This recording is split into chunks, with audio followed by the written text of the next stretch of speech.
Hello mga kasensei! This is Teacher Rally and welcome to my channel. Nandito ako sa aming garden at chine-check ko yung aming mga tanim na apples. So ito yung isang klase ng apple na meron ako dito sa aming garden.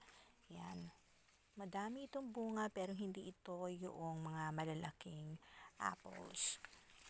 Sobrang dami ng bunga nito pero tinanggal ko yung iba ng mga maliliit pa lang ito para lumaki yung ibang apple. So, konti lang yung itinira ko. Ayan.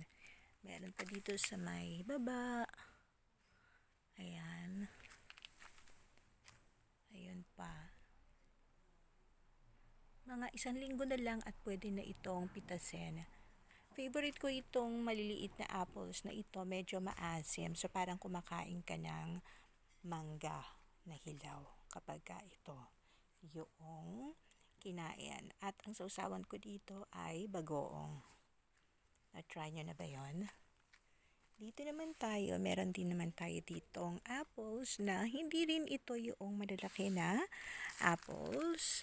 Mga 2 linggo bago mapitas ito. So, magta-turn naman ito ng red. So, kung yung isa ay green, ito naman ay red. So, ayan.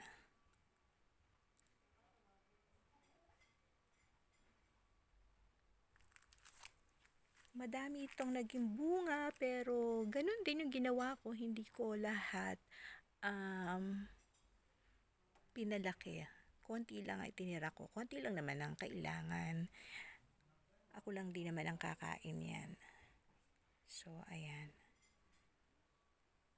Kung mapapansin nyo, maliit lang yung puno pero madaming bunga.